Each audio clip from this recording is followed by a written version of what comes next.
మన ముందర ఈ చైల్డ్ ఆశ్రమాన్ని స్థాపించినటువంటి ఒక సేవాభావంతో ముందుకొచ్చి మనం జీవితంలో 10 మందికి సహాయం చేయాలా, మనం పుట్టిన దానికి ఒక అర్థం ఉండాలా అనే ఒక ఉద్దేశంతో వాళ్ళ తండ్రి కాడ నేర్చుకున్నటువంటి కొన్ని ఆశయాలను ఆయన దృష్టిలో పెట్టుకొని ఈ స్కూల్ స్థాపించడం జరిగింది. ఈ స్కూల్ స్థాపించడానికి ఆయన ఎన్ని కష్టాలు పడ్డాడు, ప్రజెంట్ ఆ స్కూల్ ఇప్పుడు ప్రస్తుతం ఏ పొజిషన్లో ఉంది, ఇక్కడ చదువుకున్న వాళ్ళు ఏ స్థాయిలో ఉన్నారు అని మనం అడిగి తెలుసుకుందాం. ఆయన పేరు వచ్చి శరత్ బాబు. ఆయన రైల్వే ఎంప్లాయీగా ఉంటూ ఉద్యోగాన్ని కూడా త్యాగం చేశారు ఈ స్కూల్ కోసం. ఆయన మాటల్లోనే ఆయన ఎంత శ్రమపడ్డారు ఈ స్కూల్ కోసం తెలుసుకుందాం. నమస్కారం సార్ శరత్ బాబు గారు. నమస్కారం అండి, అందరికీ నమస్కారం.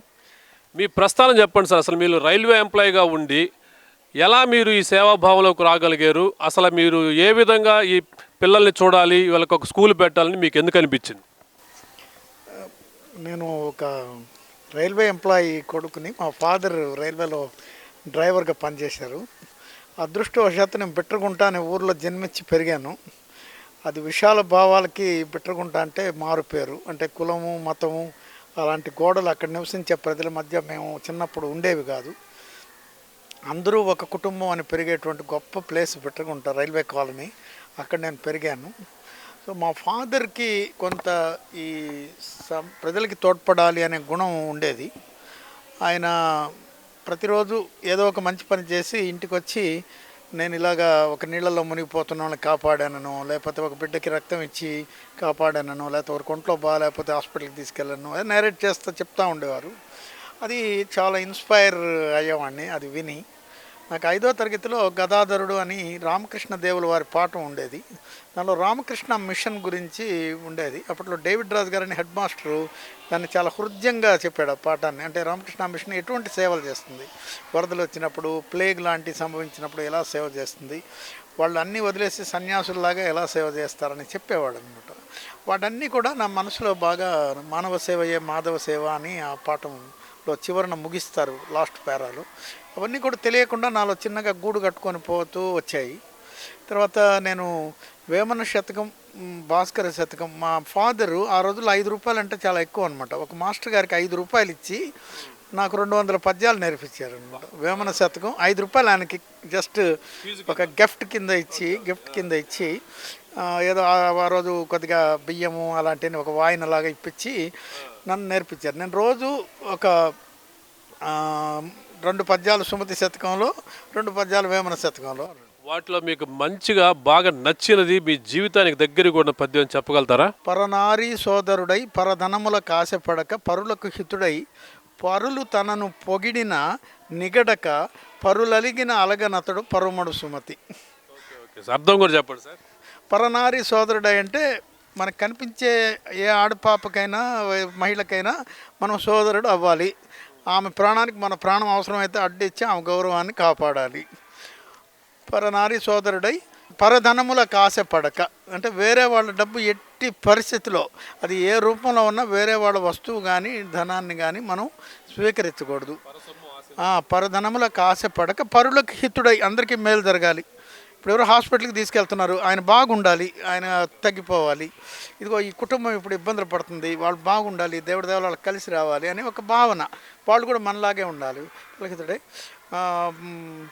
పరనారీ సోదరుడై పరధనముల కాశపడక పరులకు హితుడై.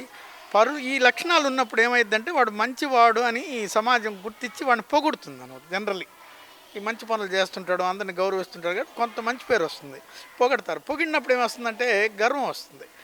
అలాగే పరులు తనను పొగిడిన నిగడక అంటే వాళ్ళు పొగిడినప్పుడు ఏదో పెద్ద గొప్ప అయిపోయారని గర్వాన్ని ఇది లేకుండా ఏదైనా సందర్భంలో మామూలుగా సమాజంలో మంచి పనులు చేసేవాళ్ళు ప్రతి ఒక్క శాస్త్రవేత్త కానీ వ్యక్తి కానీ నాయకుడు కానీ భూషణ తిరస్కారాదులు ఎదుర్కోవాల్సిందే. అట్లా పరులు అలిగిన అలగనతడు. ఎవరికైనా కోపం వచ్చింది మన మీద, దెబ్బలాడారు, అప్పుడు మనం కోపకిచ్చుకోకుండా మనమే కొద్దిగా తగ్గి పరులు అలిగిన పరముడు సుమతి, అతనే దేవుడు. ఆదివారాలు ఇంట్లో లేకుండా బయట వెళ్ళి సమాజంలో ఎక్కడ అన్నదానం జరుగుతుంటే వెళ్ళి పని చేయి, ఎక్కడ ఏ పని జరుగుతుంటే ఏదైనా దేవాలయంలో ఏదైనా పూజలు జరుగుతుంటే అక్కడ పని చేయి, మరి మాత ఉత్సవం జరుగుతుంటే అక్కడ వెళ్ళి వాలంటీర్గా పని చేయి. ఎండాకాలం వస్తే ఒక బకెట్ ఎత్తుకోపోయి ఒక 4 గ్లాసులు ప్లాస్టిక్ గ్లాసులు కొనుక్కొని జనరల్ కంపార్ట్మెంట్ దగ్గర నీళ్లు పట్టిపోయి తక్కువ టైం ఆగే లోపల 10 మంది నీళ్లు తాగుతారు. అని అలా చెప్తూ ఉండేవాడు. తర్వాత స్కౌట్స్ అండ్ గైడ్స్లో నేర్పించారు. స్కౌట్స్ అండ్ గైడ్స్ అనేది ఇంగ్లాండ్లో స్టార్ట్ అయింది. అది ప్రజలకి సేవ చేసే ఒక పెద్ద సైన్యం.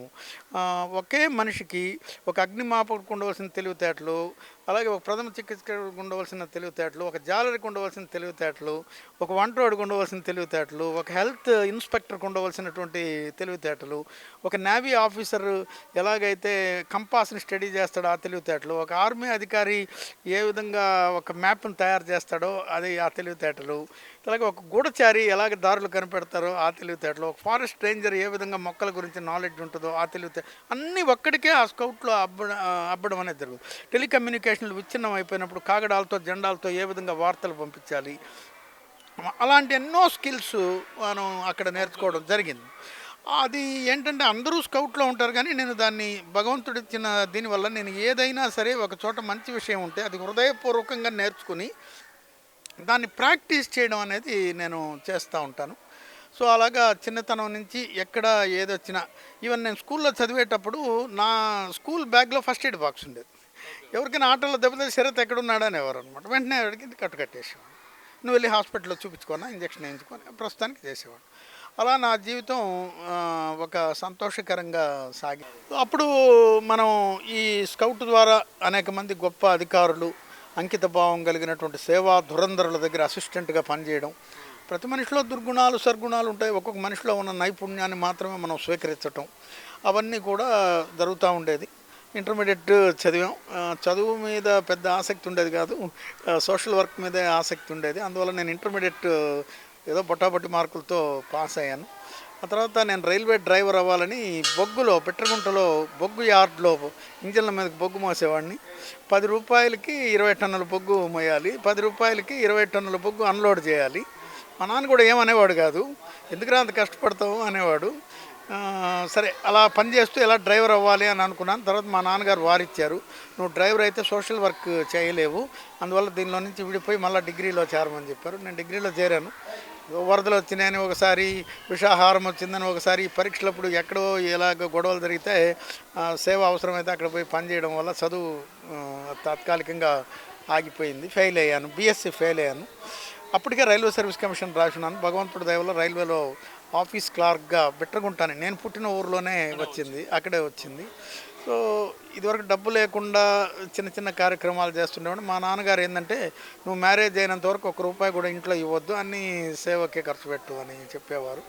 అందువల్ల అక్కడ చెంచులక్ష్మీపురం యానాది సంఘం అనే చోట ఒక ఏరియాని అడాప్ట్ చేసుకుని అక్కడ గిరిజనుల కోసం ఎంత అవన్నీ ఉన్నాయండి. పేపర్ క్లిప్ అంటే అప్పట్లో మీరు జాబ్ చేస్తాను అడాప్షన్ చేసుకున్నారా? చేసుకొని ఒక విలేజ్ని ఒక్క మనిషిని వీళ్ళందరూ అప్పుడు చిన్నపిల్లలు వీళ్ళందరి చేత పని చేయించేవాళ్ళం. సో అలాగా వాళ్ళలో మార్పు. ఒకసారి నన్ను ఆల్ ఇండియా బాల్ బ్యాడ్మింటన్ టోర్నమెంట్స్కి అరేంజ్మెంట్లు చేయమని రైల్వే వాళ్ళు రిక్వెస్ట్ చేస్తే, నేను ఎస్టీ పీపుల్తో వర్క్ చేస్తున్నాను, వాళ్ళకి బ్యాడ్మింటన్ నేర్పిస్తున్నాను, మొట్టమొదటి ఆట వాళ్ళతో ఆడిస్తే అప్పుడు నేను మొత్తం బాధ్యత పైకి ఎత్తుకొని దీన్ని కంప్లీట్ చేసిస్తాను అని అంటే, వాళ్ళు సంతోషంగా అంత పెద్ద ఆఫీసర్ల ముందర ఏదో ఒక నార్త్ ఇండియన్ టీం తోటి ఆడిచ్చారు. వాళ్ళకి బాగా ఆడారు.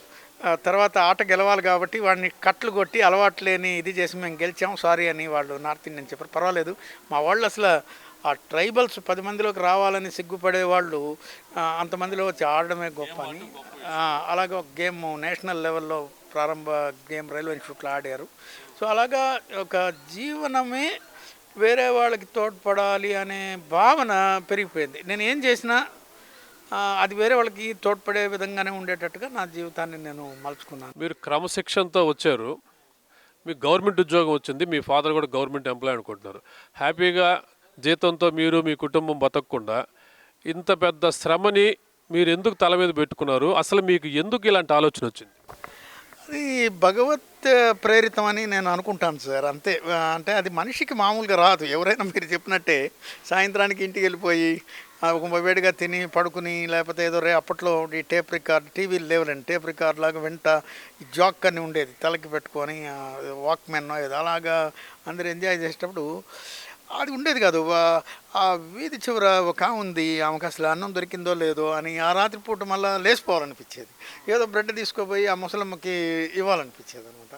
అది మనిషికి ఎలాగా అలివవుతుంది. అది ఏంటంటే భగవత్ ప్రేరితంగా నువ్వు ఈ పని చేయి, ఈ పని చేయాలి. మీకు ఈ స్కౌట్లో ఉన్నప్పుడు ప్రభుత్వం నుంచి గుర్తింపు వచ్చింది మీకు. ఆ గుర్తింపు ఎలా వచ్చింది, దేని మీద ఇచ్చారు, ఆ అవార్డు ఏంది? నాకు అనేక అవార్డులు వచ్చాయి సార్. వాటన్నిటిలో ఎన్నదగింది ఏంటంటే రాష్ట్రపతి రోవర్ స్కౌట్ అవార్డు. మామూలుగా అది ఒక ప్రొసీజర్ ప్రకారము నా యొక్క గుణగణాలని లేదా నేను పనిచేసినటువంటి సర్టిఫికేట్ని అంతా కూడా మా state head quarters of bar scouts and guides south central railway రాష్ట్రపతి భవన్కి పంపించింది నేషనల్ హెడ్ క్వార్టర్స్ ద్వారా. ఏ సంవత్సరం వచ్చింది సార్ మీకు రాష్ట్రపతి అవార్డు? ఎవరు అప్పుడు రాష్ట్రపతి ఎవరున్నారు? గౌరవనీయులు స్వర్గీయ జ్ఞాని జైల్ సింగ్ గారు రాష్ట్రపతిగా ఉండేవారు. ప్రధానమంత్రిగా ఇందిరమ్మ గారు ఉండేవారు. రాష్ట్రపతి భవన్లో ఆ అవార్డుని కన్ఫర్ చేయడం జరిగింది. 1984 అంతర్జాతీయ స్కౌట్ దినోత్సవం ఫిబ్రవరి 22వ తేదీన దాన్ని మనకి ఇవ్వడం. అప్పటికి మీరు స్కూల్ స్థాపించున్నారా? అసలు లేదు సార్, అప్పటికి నేను చాలా చిన్నోడిని, 24 ఏళ్ళ. కేవలం మీ సేవాభావంతోనే స్కౌట్ మీద ఉన్నటువంటి ఇంట్రెస్ట్ మీద అక్కడ చేసిన కార్యక్రమాలకి ఇచ్చారు. ఈ వరదలు, సైక్లోన్లు, అగ్ని ప్రమాదాలు వీటన్నిటిలో డాషింగ్గా పనిచేయటం, అనేక ట్రైనింగుల్లో అధికారులకి అసిస్ట్ చేయడం, మొక్కలు నాటే దగ్గర నుంచి రైలు బండ్లలో నీళ్లు పోసే దగ్గర నుంచి వాట్ అన్ని పనులు చేస్తున్నామని అది అంతా ఒక సమగ్ర నివేదిక రూపొందించి పంపడం ద్వారా ఆ అవార్డు ఆ రోజుల్లో మనకి. ఎవరికైనా రాష్ట్రపతి అవార్డు వస్తే హంగామా చేసుకుంటారు. మీరేందండి కొంతకాలంగా అసలు అవార్డుని ఎవరికి చూపించకుండా దాపెట్టుకున్నారని, అసలు ఎందుకని మీరు ఆ విధంగా చేశారు? అంటే నాకు ఈ ప్రశంస ప్రచారం అనేది మొదటి నుంచి ఇష్టం లేదు సార్. వీలైనంత వరకు మనం ఒక ఆకుచాటున కాయలాగానే ఉండాలి. ఈ ప్రచార ఆర్భాటం ఉండకూడదు, అది మనిషిని పాడు చేస్తుంది, అది గర్వానికి హేతు అవ్వచ్చు, దాన్ని మొదట్లోనే తుంచేయాలి అని మా ఫాదర్ నన్ను జీవితంలో ఎప్పుడు ఏమీ అడగలేదండి. ఆయన పుట్టిన తర్వాత దాని ఇండియన్ ఎక్స్ప్రెస్ అండ్ హిందూ పేపర్లో ఆ ఫోటో వేయిస్తాను, అప్పట్లో విలేకరులు నెల్లూరు ఉండేవారు, తీసుకెళ్ళి వేయిస్తానని చెప్పి అడిగారు. నేను దాన్ని కూడా సున్నితంగా తిరస్కరించి వద్దు నాన్నగారు అని చెప్పాను. అసలు దాన్ని రాష్ట్రపతి అవార్డు వచ్చిందని అందరూ అనేవాళ్ళు, కానీ నేను ఎప్పుడు ఎవరికి చూపించేవాడిని కాదు. కానీ చైల్డ్ ఆశ్రమం ప్రారంభించే సమయంలో ఈ ప్రారంభ క్రమంలో జనం నన్ను నమ్మడానికి అది I was forced to utilize that. నీ క్యారెక్టర్ అని చూపించుకోవడం కోసం దాన్ని చూపించాల్సి వచ్చింది. అది కూడా కొద్దిగా బాధే. కానీ నేను ఒక రాష్ట్రపతి అవార్డు పొందినటువంటి మనిషిని, నేను నమ్మకస్తుడిని, నా వల్ల మీకేమీ నష్టం ఉండదు. ఒకసారి పోలీసులు నాకు సమన్ ఇష్యూ చేశారు. ఒక మర్డర్ కేసులో ఒక అప్పుడే కళ్ళు తెరిచిన చిన్న బేబీ, అంటే రోజులు లేదా నెలల బిడ్డని, వారాలు అంటుండొచ్చేమో, తర్వాత ఒక దోగాడే బిడ్డని, ఒక అప్పుడే నడుస్తులు ఉండే బిడ్డని, 3 బిడ్డల్ని గేట్ దగ్గర వదిలేసి వెళ్ళిపోయారు. ఆ బిడ్డల్ని నేను కాపాడి రక్షిస్తున్నాను అని ఆ చిరునామా తెలుసుకుని గుత్తి నుంచి పోలీసులు వచ్చి నన్ను హెరాస్ చేసి నాకు ఎక్కడ మీ స్కూల్ ముందు వదిలేసి వెళ్ళారా? ఇక్కడికి వచ్చి తర్వాత తెలిసింది ఏంటంటే వాళ్ళ తండ్రి ఆ బిడ్డల తల్లిని చంపేసి పారిపోయాడని. పోలీసులు ప్లీ ఏంటంటే వాడు నీకు తెలిసి ఉంటాడు, నువ్వు పిల్లల్ని సాకుతున్నావు కానీ వదిలే వచ్చి ఉంటాడని. అప్పుడు కూడా నేను ఇదే చూపించాను అనమాట. నేను ఒక చాలా బాధ్యత అయినటువంటి స్కౌట్లో అసిస్టెంట్ కమిషనర్ని, మీరు దయచేసి నాతో ఇలాగ మాట్లాడద్దు, నేను నమ్మకస్తుడిని, మేము ఎక్కడ పారిపోయింది పెద్ద ఇన్స్టిట్యూషన్ ఉన్నాడు, నేను చెప్పేది నిజం, నేను అవసరమైతే మ్యాజిస్ట్రేట్ గారి ముందుకు వచ్చి చెప్తానని సమన్ తీసుకొని గుత్తి వెళ్ళాను సార్. గుత్తి కోర్టుకి వెళ్ళి అప్పుడు మ్యాజిస్ట్రేట్ గారితో మాట్లాడితే మ్యాజిస్ట్రేట్ గారు కూడా అన్నారు, మిమ్మల్ని అనవసరంగా విసిగిచ్చాము, ఇంకెప్పుడు పిలువము అని కూడా ఆయన చెప్పారు. అంటే అలాంటి వాటికి అది అడ్డుపడింది. అంటే అది మీ నిజాయితీ ప్రూవ్ చేసుకోవడానికి ఉపయోగపడిందా, కానీ మీ కీర్తి ప్రతిష్టలు పెంచేందుకు మాత్రం ఉపయోగపడలేదు. మీరు ఎలా ఫీల్ అయ్యారు సార్ రాష్ట్రపతి చేతుల మీదకి అవార్డు అందుకోవటం? మీరు కానీ మీ కుటుంబ సభ్యులు కానీ ఎలా ఫీల్ అయ్యారు? మీ ఫాదర్ ఎలా ఫీల్ అయ్యారు? బహుశా నాకంటే కూడా ఎక్కువ సంతోషపడింది మా ఫాదర్ సార్. అంతే. మా మదర్ ఆమెకి పెద్ద ఏం లేదు, వాడు తాడు అనేది ఆమె, అంతే, ఆమె ఏం పడుచుకునేది కాదు. మా సిస్టర్ ఒక ఉండేది, బహుశా ఆమె ఏమైనా సంతోషపడి ఉండొచ్చు. ఆమె దూరంలో ఉన్నారు, అప్పటిలాగా మనం వెంటనే అవార్డు తీసుకోగానే ఫోటోలు పెట్టడం అదంతా ఏమీ లేదు. పైగా ఆ ఫోటో మనకి ఇవ్వరు, రాష్ట్రపతి భవన్ ఫోటోగ్రాఫరే తీయాలి, వారే మనకు పంపాలి. సో ఇవన్నీ ఉండేది. అందువల్ల నాకు కూడా ఏంటంటే బహుశా ఒక గంట సేపు ఒక ఫీలింగ్ ఉండిందండి. ఆ తర్వాత బికేమ్ ఉన్నారు. అంటే మీ జీవితంలో ఇంకా మంచి కార్యక్రమాలు, సేవలు చేసే ఒక ప్రోత్సాహంగా మిగిలింది. ఆ రోజు జ్ఞాని జైల్ సింగ్ గారు మాకు చెప్పారండి, మీరు రాష్ట్రపతి అవార్డు తీసుకున్నాం, ఇంకా అయిపోయింది, మేము ఒక సెలబ్రిటీలు అయిపోయామని ఇంటికి వెళ్ళి కాళ్ళు ముడుచుకొని కూర్చోవద్దు, ఈ రోజు నుంచే మీ సేవా కార్యక్రమము స్టార్ట్ అయినట్టుగా ఇది బిగినింగ్గా భావించండి అని క్లియర్గా చెప్పారు. అది ఎంతమంది అర్థం చేసుకున్నారో తెలియదు, కానీ నేను కొత్త ఇన్నింగ్ స్టార్ట్ అయింది.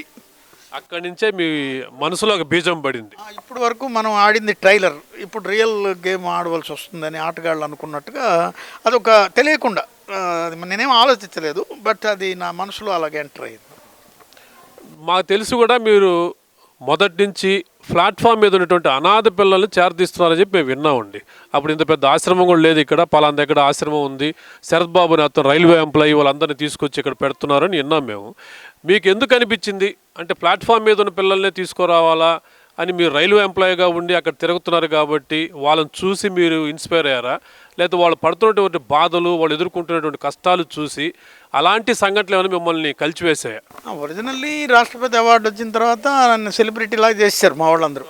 ఎక్కడికి వెళ్ళినా షాల్వాలు, నేను చేసింది ఇంత అయితే వాళ్ళు చాలా ఎగ్జాగరేట్ చేసి చెప్తున్నారు స్టేజ్ మీద. అక్కడేమో ఆపలేము వాళ్ళని, వాళ్ళేమో ప్రసంగం వక్తలు మా శరత్ బాబు అలాగా అది ఇదని చెప్తున్నారు. సో ఇక మనకి రాంగ్ ట్రాక్లో పడిపోతున్నాం, వీళ్ళు చంపేస్తారు మనల్ని, మనకు గర్వం వచ్చేస్తుంది. డేట్ ఆఫ్ బర్త్ ఉన్నప్పుడు డేట్ ఆఫ్ డెత్ ఉంటుంది, నేను ఎప్పుడు చచ్చిపోతానో తెలియదు, ఇప్పటి వరకు ఏం పర్మనెంట్గా సమాజానికి చేయలేదు, ఎక్కడో ఎమర్జెన్సీ అంటే పోతున్నాం, పని చేస్తున్నాం, వస్తున్నాం. నాన్నగారు ఆల్రెడీ 2 హై స్కూళ్ళు కట్టించేశాడు, నేనేమో అసలు ఏం చేయలేదు, నేను ఎప్పుడు చచ్చిపోతానో తెలియదు, నా చింత అది. తొందరగా ఏదో ఒకటి చేయాలి, నేను చదువుకున్న బడి, నేను ఆడిన పార్కు, నేను పుట్టినటువంటి హాస్పిటల్, ఏవో ధర్మాత్ములు ఎవరో సోషల్ రిసోర్స్ మిగిలిస్తాను కదా అని ఉపయోగించుకున్నాను. I must also create a social resource అని స్కౌట్స్ అండ్ గైడ్స్ హెడ్ క్వార్టర్స్తో మాట్లాడి అప్పుడు అసిస్టెంట్ కమిషనర్గా ఉన్నాను రైల్వేస్కి. ఎమర్జెన్సీ అప్పుడు ట్రైనింగ్లో ఉన్నాను. అలా కాకుండా సోషల్ సర్వీస్కి మార్పించుకొని ఎమర్జెన్సీ అప్పుడు విపత్తులప్పుడు తప్ప మిగతాప్పుడు నన్ను కొద్ది కదిలించొద్దు అని వాళ్ళని రిక్వెస్ట్ చేసుకుని ఈ సభలు సమావేశాలకు పోవడం మానేసి ఏం చేయాలి అనే ఒక ఆలోచన చేస్తూ ఉన్నప్పుడు కోఇన్సిడెన్షియల్గా ఈ రైల్వే ప్లాట్ఫామ్ మీద పిల్లలు వాళ్ళు పడుతున్న బాధలు, జరిగిన గొడవలు ఆ దిశగా మనల్ని ఆలోచించాయి. ఒక బిడ్డ మంచి దుస్తులు వేసుకుని ప్లాట్ఫామ్ మీద ఇంగ్లీష్లో మాట్లాడుతూ ఉండడం, వాడు ప్లాట్ఫామ్ మీద జీవించడం, పెళ్ళి ఎందుకు ఇలా జరుగుతుంది, అప్పుడు ధైర్యం లేదు, వాళ్ళని దగ్గరికి తీసే ధైర్యం లేదు. ఎందుకు ఇలా జరుగుతుందంటే సవతి తల్లి సార్ మొన్నటి వరకు నన్ను బాగా చూసుకున్నారు, మా అమ్మ 3 నెలల క్రితం చచ్చిపోయింది, మా నాయన అర్జెంటుగా పెళ్లి చేసుకున్నాడు, ఒక 2 నెలలు లోకం కోసం చూశారు, ఇప్పుడు సూటిపోటి మాటలతో నన్ను దూరంగా పెట్టేశారు, I was forced to come out అని చెప్పేవాడు. ఆ తర్వాత ఆయన చూసి మనం జాలిపడేవాళ్ళం, ఏదో 10 రూపాయలు ఇచ్చి నాన్న తిను జాగ్రత్తగా ఉన్న అందరితో చేరబాక అని చెప్పేవాళ్ళం, వాడినేమో ఆశ్రయం ఇచ్చేవాళ్ళం కాదు. తర్వాత కొద్ది రోజులు ఆడు స్మోక్ చేస్తా కనపడేవాడు, కొద్ది రోజుల తర్వాత జూదం ఆడుతా ప్లాట్ఫామ్ మీద కనిపించేవాడు, కొంతసేపటి తర్వాత వాడు డ్రింక్ చేసినట్టుగా కూడా, అంటే నేను పనిచేసేది వాళ్ళ మధ్యలో కదా, అందువల్ల ఇవన్నీ చూస్తున్న తర్వాత కొద్ది రోజులకి వాడు ఒక నేరంలో చిక్కుకున్నాడని, నిజంగా నేరం చేయలేదు, వేరే వాళ్ళు నిరికిచ్చారని, ఆ డబ్బులు వాళ్ళు పంచుకున్నారని, తర్వాత వాడు జైలు నుంచి వచ్చిన తర్వాత అక్కడ సహచర ఖైదీలతో పడిన గొడవలు, కొట్టిన దెబ్బలు, లేదా బ్లేడ్లతో గీసుకుంటారు సార్, అవన్నీ వాళ్ళే పోలీసులు కాదు సార్, వీళ్ళు కొట్టుకుని ఆ బ్లేడ్లతో గీసుకుని అవంతా ఉబ్బిపోయి చూడడానికి భయానకంగా ఉండి ఏదైనా పలకరించినప్పుడు మనకే భయం వేసేది వాడిని పలకరించాలంటే, అంత రిఫ్రాఫ్గా ఉండేవాడు.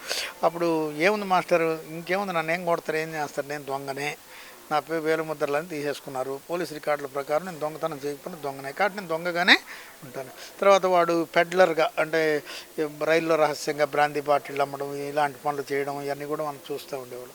ఒక సీతాకోక చిలుక జీవిత చరిత్ర 6వ తరగతిలో బోధించినట్టుగానే ఒక మనిషి మంచి క్రమంలో నుంచి నేరస్తుడు అయిపోయి మళ్ళీ వాడు ఒక అక్రమ సంబంధం ఒక స్త్రీతో పెట్టుకుని పిల్లల్ని కానీ వాళ్ళని ప్లాట్ఫామ్ మీద వదిలేసి ఇదంతా మనం చూసి ఈ బిడ్డల కోసం మనం ఏమన్నా చేయగలమా అనే సంకల్పం మనలో స్టార్ట్ అయింది. ఒక రోజున రైల్వే ప్లాట్ఫామ్ మీద పిల్లలు నిద్రపోతున్నప్పుడు నేను కూడా నిద్ర కళ్ళతో బండి దిగి చూసినప్పుడు ఒక 30 మంది పిల్లలు, ఆ రోజుల్లో స్టీమ్ ఇంజన్స్ ఉండేది, ఆ చొక్కాలు లేకుండా ఏం లేకుండా బొగ్గు మసి వాళ్ళు చిమ్మి అడుక్కుంటారు, ఆ మసి ఆ గుడ్డలు వాళ్ళందరూ కాలిపోయి నా శవాల గుట్టలాగా నేను నిద్ర కళ్ళతో బండి దిగి ప్లాట్ఫామ్ మీద చూసినప్పుడు నేను ఫియర్తో బాగా వణికిపోవటం, ఆ దృశ్యం నన్ను వెంటాడుతూ ఉండటం. అంటే ఆ రోజుల్లో బొగ్గు ఎక్కువగా ఉండేది కాబట్టి ప్లాట్ఫామ్ మీద అంతా కూడా బొగ్గు కప్పేస్తుండేది, చెన్నై వరకు ట్రావెల్ చేసాం, బొగ్గే మనకు కూడా మసి పూసుకున్నట్టే ఉండేది. ఇప్పుడు ఈ ప్లాట్ఫామ్ మీద ఉన్న పిల్లలంతా కూడా బొగ్గులు ఎక్కువ తిరగటం వల్ల బాడీ అంతా నలుపు తిరిగిపోయి రైల్వే ఏరియా అంతా బొగ్గుతోనే ఉండేది. మీ బిట్రగుంట మెయిన్ కదా జంక్షన్, అప్పట్లో బిట్రగుంట నెల్లూరులో జరిగింది. Okay, okay.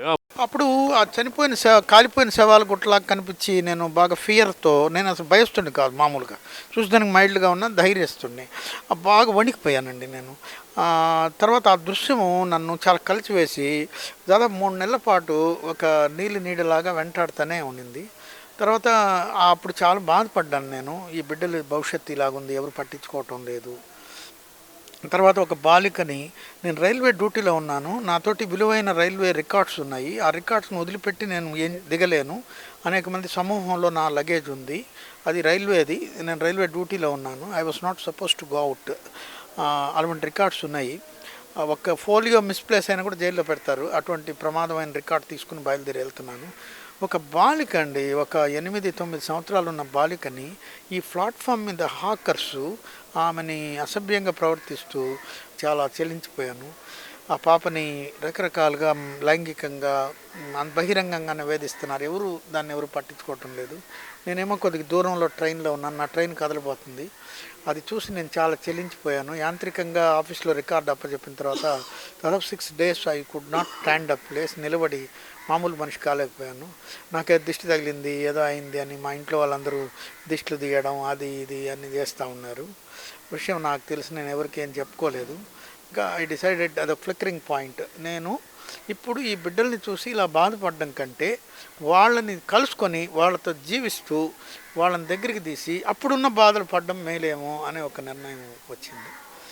అప్పుడు నా ఆలోచనని మారుతీరావు గారని ఒక రైల్వేలో బుకింగ్ క్లర్క్గా అప్పుడు పనిచేసేవారు, తర్వాత వారు గొప్ప ఉద్యోగంలో రిటైర్ అయ్యారు, వారి పక్కనే ఉన్నారు. మిట్ట మధ్యాహ్నం నిర్ణయం తీసుకున్నాను, అప్పుడు 1 గంట అయి ఉంటుంది. ఆవేశంగా వారి దగ్గరికి వెళ్ళి, నేను ఇలా చేయాలనుకుంటున్నాను మారుతీరావు సార్ అంటే, మీరు లోపలికి రండి, మంచినీళ్ళు తాగండి, చాలా ఆందోళనలో ఉన్నారు, కూర్చోండి అని నన్ను కొద్దిగా స్వాంతనపరిచి, ఇది చాలా డిఫికల్ట్ సార్, ప్రపంచంలో ఎవరు చేయలేరు, చాలామంది ఫెయిల్ అయ్యారు కూడా ఇది చేయాలని, ఇది ఎవరు చేయలేరు అని అంటూ లాస్ట్లో నువ్వు మాత్రం చేయగలవు అని ఆయన ఎంకరేజ్ చేశారు. ఆయన మీ గురించి తెలుసు కాబట్టి, మీ సేవా తత్వం, మీ పట్టుదల తెలుసు కాబట్టి మిమ్మల్ని ఆయన ఎంకరేజ్ చేశాడు. ఆ రోజు మీకు మొట్టమొదటి బీజం వేశాడు. ఆయన భుజం తట్టారు. బహుశా ఆయన మనకెందుకు లేరా శరత్, మన రైల్వే వాళ్ళం, మన జీతం మనకి చాలు, కావాలంటే ఎప్పుడో ఏదో ఒక పులిహార పొట్లాలు తెచ్చిస్తే తింటారు అని ఉంటే బహుశా నేను డైవర్ట్ అయిపోయి ఉండేవాడిని, చెప్పలేము, ఉండదు. ఆ తర్వాత ఆ నిర్ణయం తీసుకోవడం జరిగింది. తర్వాత గౌరవనీయులు గండ్రకోట గోపాలకృష్ణమూర్తి గారు అని నెల్లూరులో సోషల్ వర్కర్ ఉండేవారు, వారు ఇప్పుడు తిరుపతిలో సెటిల్ అయ్యారు, వారు గాంధేయవాది, వాళ్ళ కుటుంబం అంతా. సో అప్పుడు వారితోటి కావలి పరిసర ప్రాంతాల్లో సైక్లోన్లు వచ్చినప్పుడు నేను ఒక కమాండెంట్గా మా బృందాన్నంతా తీసుకుపోయి అక్కడ సేవలు అందించేవాళ్ళం, వాళ్ళకి ఆహారం అంతా అందించేవాళ్ళం బాధితులకి, వారికి తోడ్పడేవాళ్ళం. వారి నడవడి, వాళ్ళ ప్రవర్తన, లీడర్షిప్ నాకు బాగా నచ్చింది, వారిని సంప్రదించాను. ఎప్పుడు స్థాపించారు సార్? అసలు మీరు ఇక్కడికి వచ్చి పెట్టాలని ఎందుకు అనిపించింది, గొల్లపాలెం కాడికి వచ్చి పెట్టాలని ఎందుకు అనిపించింది? అంటే మాకు తెలిసి హైవే ప్రాంతంలో పెడితే డోనర్స్ వస్తారని, విజిటర్స్ వస్తారని, చాలామంది రోడ్ల పక్కన ఎత్తుక్కుంటుంటారు ఇలాంటి పెట్టేప్పుడు. మీరు ఎక్కడో నెల్లూరు నుంచి ఒక 25 కిలోమీటర్ల దూరంలో ఉండే మారుమూల ప్రాంతంలో పెట్టి మేము రావాలన్నా కూడా ఎత్తుక్కుంటూ రావాల్సిన పరిస్థితి వచ్చింది. మీకు ఇక్కడికే ఎందుకు వచ్చారు, దాని గురించి చెప్పండి. అంటే మనం వేరియస్ మోడల్స్ స్టడీ చేసాము సార్. మా నాన్నగారు పెట్టిన స్కూల్స్కి అటాచ్ చేస్తామని ఒక ఆలోచన ఉండేది, అక్కడ పరిస్థితులు స్టడీ చేసాం, అక్కడ ఉన్న మనుషులు, వాళ్ళ మనస్తత్వాలు అవన్నీ కూడా మనకు సూట్ అవ్వవు అనేది తెలిసిపో, కొన్ని ప్రాంతాల్లో మనకు అనుకూలమైన వ్యక్తులు లేరు, ఇవన్నీ చూసాము. మేము అసలు ఫండ్స్, సహాయము అసలు ఆలోచన లేదండి, ఈ బిడ్డలకి అన్నం పెట్టాలి అంతే, ఒక ఫండ్ కావాలి, అంత ప్రీ ప్లాన్డ్ అంత ఇది లేదు అసలు, అంతే సముద్రంలో దూకినట్టే. కాకపోతే ఒకటి ఉంది, ఈ బిడ్డల్ని మనం చేయాలంటే మాకు ఫస్ట్ ఎయిడ్, నేను ఫస్ట్ ఎయిడర్, ఎలక్ట్రిక్ షాక్లో ఫస్ట్ ఏం చెప్తామంటే, ఫస్ట్ లైవ్ లైన్ నుంచి మనిషిని తప్పించు అంట, అంటే కరెంట్ నుంచి మనిషిని తప్పించు, మిగతా తర్వాత చూద్దాం, ముందు కరెంట్ ఆఫ్ చేయి, లైవ్ లైన్ నుంచి మనిషిని తప్పించు. సో ప్లాట్ఫామ్ మీద పిల్లాడిని, వాడిని టౌన్లో మనం మార్చలేము, వాడు నగరీకరణలో ఉండేటువంటి దుష్ఫలితాల వల్ల వాడు అక్కడ ఉన్నాడు, మురికి వాడలు, తల్లిదండ్రులు వలస వచ్చేయడం, అక్కడ ఏదో ఒక పని చేసుకొని బతకొచ్చడం, అక్కడ ఒంటరి గది తీసుకోవడం, ఒంటరి గదిలో తల్లిదండ్రులు శృంగార కార్యకలాపాలు, పిల్లల్ని డిస్టర్బ్ చేయడం, ఇలా ఎన్నో ఉన్నాయండి. ఇవన్నీ కూడా వాడిని డిస్టర్బ్ చేసేసినాయి. వాడు కూడా అలాగా ప్రోత్సహించబడడం, తర్వాత చెడు స్నేహాలు, చదువుకోవడానికి బడికి వెళ్ళడానికి ఇష్టపడకపోవడం. ఇప్పుడు గ్రామంలో పిల్లడు బడికి పోకపోతే ఎవడో గుర్తుపట్టి మీ వాడు బడికి పోవట్లేదు అక్కడ తిరుగుతున్నారని చెప్తారు. ఇక్కడేముంది, బడి దగ్గరికి వస్తారు సంచెత్తుకుని, దాన్ని ఎక్కడో భద్రపరుస్తారు, సినిమాకి వెళ్ళిపోతారు, ఎక్కడో 10 రూపాయలు. ఎవరు చెప్పేవాళ్ళు ఉండరు కదా అక్కడ, టౌన్లో అయితే ఎవరు ఉండరు. అవును. ఇటువంటి వాతావరణంలో ఉండేటువంటి బిడ్డల్ని అసలు ఐసోలేట్ చేస్తే కానీ, దీని నుంచి డిస్కనెక్ట్ చేస్తే కానీ మనం సాధించలేము అనేది మనకు తెలుసు, అవగాహన. గురుకులం లాగా పాత రోజుల్లో మాకు కన్నూడి ఆశ్రమంలో పరిస్థితులు ఏ విధంగా ఉండేది, శ్రీకృష్ణుడు, సుధాముడు, బలరాముడు వీళ్ళందరూ కూడా సాందీప మహాముని ఆశ్రమంలో పాఠాలు గొప్పయండి. అవన్నీ మమ్మల్ని ఎంతో నడిపించాయి. ఎలా ఉండాలి అని, ఓ ఆశ్రమం అంటే పూల తోటలు ఉండాలి, కూరగాయలు ఉండాలి, పుల్లలు కనబడుతుంది మీ ఆశ్రమం అంతా అదే వాతావరణం. కట్టె పుల్లలు తెచ్చుకోవాలి, అన్ని పనులు చేసుకోవాలి, పుస్తకాలు ఉండవు, మననం చేసుకుంటా చెట్లకు నీళ్లు పోయాలి. ఇప్పుడు చెట్లకు నీళ్లు పోస్తుంటే ఓ పద్యం చదువుకుంటా నీళ్లు పోయిరా అని చెప్తాం. అలాగా వాళ్ళకి అలా ఉండాలి అని ఒక ఆలోచన ఉంది సార్. అందుకని మనం ఏం చేసామంటే ఈ సమాజంలో నుంచి బయటకు వచ్చేసి ఓ ప్రశాంతమైన, అసలు ఫండ్స్ ఒక చోట ఇంత తెలివితేటలు లేవండి. ఒక హైవే మీద పెట్టుకుంటే జనం వస్తారు, అసలు డోనర్ అంటే ఏంది అవి కూడా తెలియదు. ఒకటే మొండి ధైర్యం ఏంటంటే మనం అంత అన్నం పెట్టలేకపోతామా, అప్పుడేంటి దైవశక్తి మీద కూడా లేదండి, మన మీదే మనం అంత అన్నం పెట్టలేకపోతాము. అవయసాలండి, అసలు మనం భగవంతుడున్నాడు ఆయన చేస్తాడు అది కూడా లేదండి వాస్తవంగా. మనం అంత అన్నం పెట్టలేకపోతామా, మనం అంత అన్నం పెట్టలేకపోతే డ్యామ్ షేము, ఈ పట్టుదల మీద వచ్చాం. సరే, ఇక్కడ ఈ గొల్లపాళెం అనే ఊరు రావడానికి మా ఫాదర్ ఇన్లా, నా వైఫ్ యొక్క తండ్రి గారు సహకరించి ఆయన ఈ స్థలం చూపించారు. అనేక తర్జన భర్జనల అనంతరం, అనేక అనుమానాల అనంతరం ఈ భూమినిలో ఇక్కడ పని చేసుకోవడానికి, ఒక ప్రయోగం చేసుకోవడానికి గ్రామస్తులు అనుమతించారు. ఎంతోమంది పెద్దలు శరత్ బాబు గారి వల్ల ఏమన్నా ఫాల్ట్ అయితే దానికి ఆయన బాధ్యత కాదు, మమ్మల్ని బాధ్యత, మమ్మల్ని నిందించండి, మేము జవాబుదారీగా ఉంటామని వారు నిలబడడం, మా ఫాదర్ ఇన్లాతో సహా మీ బోట్ స్నేహితులు కూడా ఇక్కడ శ్రీనివాస్ గారని ఉన్నారు, అన్నదాత రైతు సీడ్స్ అని, ఆయన కూడా హామీదారు, ఆయన కూడా ఒక హామీదారు, నేను హామీదారు. అన్నదాత సీడ్స్ అని చాలా పయస్ మ్యాన్ అండి, పవిత్రమైన మనిషి, చాలా సజ్జనుడు. ఆయన కూడా ఒక మనిషిగా ఆయన నిలబడ్డాడు అనమాట. అటువంటి వాళ్ళందరూ నిలబడి దీన్ని మనం ఒక హట్ వేశారు. మా బావమరుదులే ఆ కట్టెల దగ్గర నుంచి మిరపకాయల దగ్గర స్థాపించారు. 1994 జూలై 8 మా ఫాదర్ సార్ ఓ టెంకాయ కొట్టి కరెక్ట్గా 7 రూపాయలు సార్, 5 రూపాయల నోటు, 2 రూపాయల బిళ్ళలతో కర్పూరము బలపాలు తెప్పించి ఆయన చేస్తున్న టెంకాయ కొట్టి 5 మంది స్టార్ట్ చేశారు. ఒక అతను హెడ్ మాస్టరు, మా ఫాదరు, ఒక పాప ఈ ఊర్లో చదువుకున్న 3వ తరగతి చదివే పాప ప్రారంభించింది. ఇంకెవరో ఇద్దరు నాకు గుర్తులేదు సార్, మర్చిపోయాను నేను. మొత్తం ఎంతమంది ప్రారంభమైంది సార్ ఇది? అసలు ఫస్ట్ ఒకరితోనే సార్, ఇప్పుడు స్పృహ తప్పి పడిపోయి ఉంటే ప్లాట్ఫామ్ మీద తీసుకొచ్చాము. ఆయన ఒరిస్సా అనమాట, ఇప్పుడు ఒరిస్సాలో ఉన్నారు. ఇప్పుడు అక్కడ ప్లాట్ఫామ్ నుంచి ఇక్కడికి తీసుకురావాలంటే వీళ్ళు ఎలా తీసుకొచ్చేవాళ్ళు? ఇప్పుడు అంటే సరే అండి, అప్పట్లో వాహనాలు లేవు, మీకంత ఆర్థిక పరిస్థితి లేదు, ఎలా రిస్క్ పడేవాళ్ళు మీరు? రైల్వే వాడిని కదా సార్, మామూలుగా మా రైల్వే స్టేషన్ ఉంది తలమంచి, బండి ఎక్కేవాళ్ళం, తలమంచికి వచ్చేవాళ్ళం, పిల్లని భుజం మీద ఎక్కించుకునేవాడిని, మన మోసుకుని వచ్చేసేవాడిని. ప్రతి వస్తువు భుజం మీద వచ్చేస్తారు, పిల్లల్ని కూడా భుజం మీద ఎక్కించుకొచ్చేవాడిని. ఎందుకంటే ఆ దారి బాగుండదండి, అది గెనాలు, కొద్ది దూరం కలుజులు, మోకాళ్ళలో నీళ్లు, సర్పాలు, భయంకరంగా ఉంటుంది, అడవి పందులు. ఎన్నుకున్న ఆశయం ముందర అన్ని చిన్నపోయినాయి, అసలు అవన్నీ లెక్కలేదండి. ఇప్పుడు ఎలా అంటే చాలామంది అంటారు అనమాట, శరత్ నీకు భయం మీద ఇవన్నీ చేస్తుంటావు, ఇప్పుడు ఏమైనా ప్రమాదం వస్తుందేమో, ఏమైనా సమస్య వస్తుందేమో అంటే, నేను ఇండియన్ ఆర్మీకి టెరిటోరియల్ ఆర్మీలో బాండ్ రాసిచ్చాను. ఎప్పుడు నేను యుద్ధం వస్తే మొట్టమొదటి తీసుకుపోయి మమ్మల్ని నిలబెట్టుకుని అప్పుడు రాసిచ్చాం సార్. ఉద్యోగంలో చేరేటప్పుడు స్కౌట్లో ఉన్నారు కాబట్టి ఆ భావంతో ఈ రోజైనా యుద్ధం వస్తే ఒంటికి బాంబులు కట్టుకుని శత్రుమూఖల మీద దూకటానికి సిద్ధంగా ఉన్నాం సార్.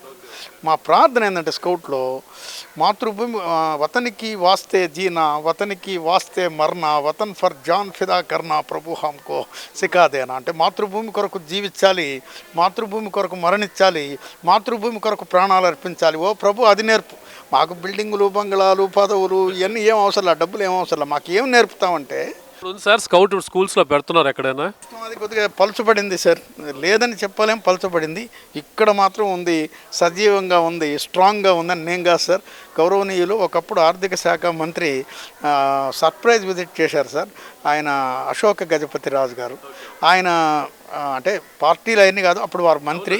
ఆయన కలెక్టర్ గారు ఇక్కడికి రెఫర్ చేశారు. వస్తే ఇక్కడ స్కౌట్ జరుగుతూ ఉంది. I thought scouting is dead in entire India, but it is alive here, but it is alive here, but it is alive here అని 3 సార్లు అన్నాడు ఆయన. అట్లా ఇది ఇక్కడ జీవిస్తుంది సార్. మన పిల్లలకి స్కౌట్ నేర్పించడంతో పాటు ఇప్పటి వరకు 8 జిల్లాల పిల్లల బాలయోగి గురుకులాల్లో చదివే ఆడపిల్లలకి ఇక్కడ స్కౌట్ నేర్పించాం సార్, 8 డిస్ట్రిక్ట్స్కి. ఇప్పుడు కూడా మీరు అదంతా కూడా మీ క్రెడిటే. మీరు స్కౌట్లో ఏ క్యాడర్లో ఉన్నారు సార్? నేను ఆగిపోయాను సార్, అంటే ఒక దశలో నేను ఆగిపోయాను. నేను ఈ సేవ కోసమని ఆగిపోయాను. నేను ఒరిజినల్గా నేను రిటైర్ అయ్యేటప్పటికి, నేను వద్దని దిగేటప్పటికి assistant district commissioner south central railway విజయవాడగా ఉన్నాను సార్.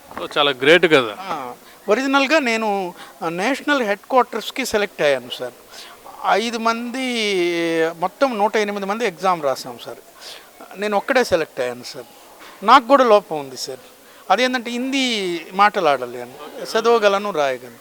అప్పుడు జ్ఞాని జైల్ సింగ్ గారు వాడు చదవడం వస్తే మాట్లాడతాడులే అని ఆయన అప్రూవ్ చేస్తే 25 దేశాల్లో ట్రైనింగ్ అయ్యి మన భారతదేశం మొత్తానికి రాబోయే డైరెక్టర్స్ ఆఫ్ స్కౌటింగ్ అవ్వాల్సింది సార్. మీరు ఆ స్కౌటింగ్ ద్వారా ఎటువంటి సేవ?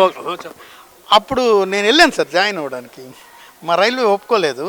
అయినా చూసి వద్దామని వెళ్తే, అంటే మా పర్సనల్ ఫీలింగ్ సార్, భగవంతుడు కల్లో కనిపించి సాయిబాబా గారు, నువ్వు ఉండవలసిన స్థలం ఇది కాదు, నువ్వు వెంటనే నెల్లూరు వెళ్ళిపో, మీ ఇంటి దగ్గరే బండి ఆగుతుంది, దిగు.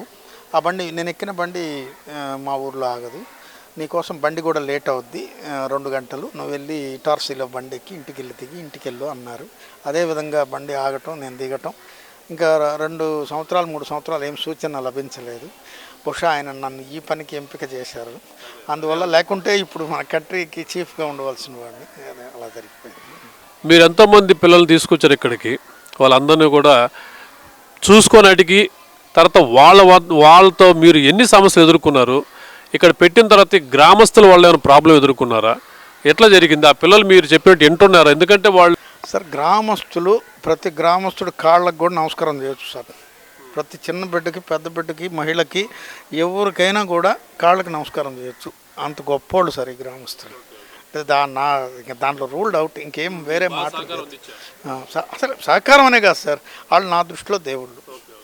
వాళ్ళు నేను చేస్తున్న పనిని ఎంతో వాళ్ళు అభినందించి, ఎవరిస్తారు సార్ 4 ఎకరాల పొలం నన్ను ఈడ్చుకుపోయి రిజిస్టర్ ఆఫీస్కి రేపు ఎల్లుండి అంటావురా అని చెప్పి. మీరు చేసేటువంటి సేవ చూసి స్వచ్ఛందంగా రైతులే ఇచ్చారు 4 ఎకరాలు. ఇప్పుడు ఎన్ని ఎకరాలు ఉంది సార్ మీ స్కూల్ అంతా? మీ మొత్తం 7 ఎకరాల్లో 3 ఏకర్స్.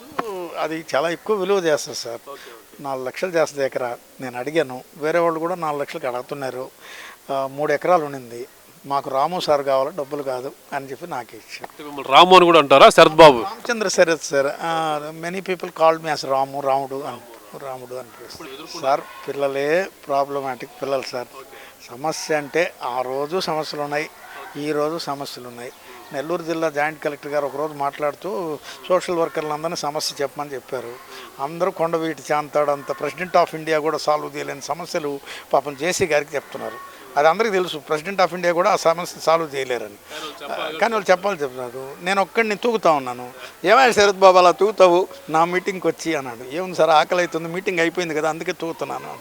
నీవు కూడా సమస్యలు చెప్పండి, నాకేం సమస్యలు లేవంటే, అది కాదులే నెల్లూరు జిల్లాలో ఉండే పెద్ద హోమ్ నీదే కదా, సమస్యలు లేకుండా ఉండవు చెప్పవు అన్నాడు. నాకు ఇవన్నీ లేవు సార్, మా సోదరులు చెప్పిన సమస్యలన్నీ నాకు లేవు. నాకు ఒకే ఒక సమస్య, నా పిల్లలందరూ నాకంటే తెలివైన వాళ్ళు, వాళ్ళు నన్ను ఎలా మోసం చేయాలో ప్రతి క్షణం ట్రై చేస్తుంటారు, అదే నా సమస్య. సరే, ఇప్పుడు ఇక్కడికి వచ్చిన అందరూ పారిపోవటం, మళ్ళీ వాళ్ళని తీసుకురావటం, ఇవన్నీ మీకు దినచర్యలోకి భాగం అయిపోయిందా? ఈ రోజుకి కూడా, ఆ రోజు కాదు, ఈ రోజుకి కూడా పారిపోవడం, తిరగడం, పోలీస్ స్టేషన్ల చుట్టూ అలా పట్టుకోవడం, రావడం, అవన్నీ మామూలే. ఇప్పుడు ఎంతమంది పిల్లలు సార్ మొత్తం? ఇప్పుడు స్టార్టింగ్ ఒకరితో అన్నారు, ఈరోజు ఎంతమంది ఉన్నారు? బాయ్స్ 51 మంది ఉన్నారు సార్, గర్ల్స్ 39 మంది ఉన్నారు సార్. ఇక్కడ ఇళ్ళుగా ఉండి బయట హాస్టల్స్లో యూనివర్సిటీస్ కాలేజెస్లో చదివి ఫార్మసీ లాంటి కోర్సులు, నర్సింగ్ లాంటి కోర్సులు చేసేటువంటి కాలేజ్ చిల్డ్రన్ 28 మంది ఉన్నారు సార్.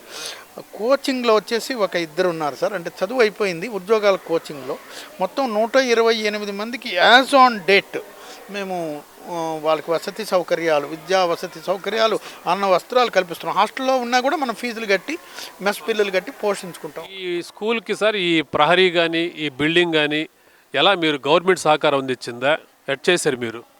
అప్పట్లో గౌరవనీయులు అప్పట్లో ఆర్థిక శాఖ కార్యదర్శిగా ఉన్నటువంటి సుజాతారావు గారు ఆశ్రమం సందర్శించడం, జక్కా వెంకయ్య గారని ఎమ్మెల్యే ఉండేవారు. వారు మీ జిల్లాలో ఏదైనా మంచి జరుగుతుంటే చూపించమంటే, నేను కూడా చూడలేదమ్మా, విన్నాను, పోయి చూద్దాంరా అని చెప్పి ఆమెను తీసుకొని వచ్చారు.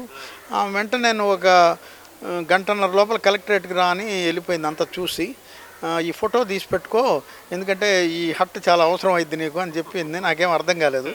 అప్పుడు నేను అక్కడికి అప్పుడు ఈ వెహికల్స్ లేవు సార్, సస్తా బతుకుతా 1:30 గంట ఈ గ్రామం నుంచి కలెక్టరేట్కి పోవాలంటే తేలికైన పని కాదు. ఎటో చెమటతో తడిసిపోయి గుసగుస అదే అలసటతోటి అక్కడికి వెళ్ళాను. సాంబశివరావు గారు వీళ్ళకి ఒక రూమ్ శాంక్షన్ చేయండి అని ఆ అమ్మగారు గట్టిగా పెట్టారు. రూల్స్ లేవమ్మగారు అని అంటే, రూల్స్ పిల్లలకు అనుగుణంగా మనం ఎలాగైనా మార్చొచ్చులే అని వారికి నచ్చ చెప్పటం. ఒక రూము మీరు 30,000 కట్టుకోండి, మిగతా 70,000 మేము ఇస్తామని జన్మభూమి కింద ఇచ్చారు. తర్వాత దాన్ని మనం కట్టేసే క్రమంలో కొద్దిగా మనకి ప్రాబ్లం వచ్చింది. నేను రాజకీయాలకు అతీతంగా మాట్లాడుతున్నాను, వ్యక్తులుగా. గౌరవనీయులు శ్రీ విష్ణువర్ధన్ రెడ్డి గారు ఈ పిల్లలు పారిపోతూ ఉన్నారు, గ్రామస్తులు ఆయనకి చెప్పారు, పిల్లలు పారిపోతున్నారు సార్, వాళ్ళని ఎందుకు పారిపోయారంటే టీవీ లేదంటున్నారు సార్, అది సమస్య అయింది పాప మాస్టర్కి అని చెప్పినట్టున్నారు. ఒక కలర్ టీవీ కొనుక్కోసారని ఆయన మనిషిని పంపి కబురు పెట్టారు. అప్పుడు ఫోన్లు లేవు. అప్పుడు వినమ్రంగా ఆయన ముందు నిలబడి, అయ్యా నాకు కలర్ టీవీ వద్దు, నా బిల్డింగ్ ఆగిపోయింది, కొద్దిగా సిమెంట్ కమ్మి చెప్పు, ఆ ధరకి మీరు ఏదైతే బడ్జెట్ అనుకున్నారో. ఇప్పుడు కలర్ టీవీ కూడా ఎక్కువ ఖరీదులో ఉండేది సార్, 19,000 అంత చెప్పారు సార్. అంత దశలో ఉండింది. వారు ఒక 20,000 రూపాయలకి తెచ్చిచ్చారు, అవన్నీ తీసుకోపోమని చెప్పారు. మహనీయుడు ఆయన కూడా స్టార్టింగ్లో అన్నారు, మీరు బహుశా ఇది ఒక 2-3 నెలలు కూడా చేయలేరండి శరత్ గారు అని ఆయన అన్నారు.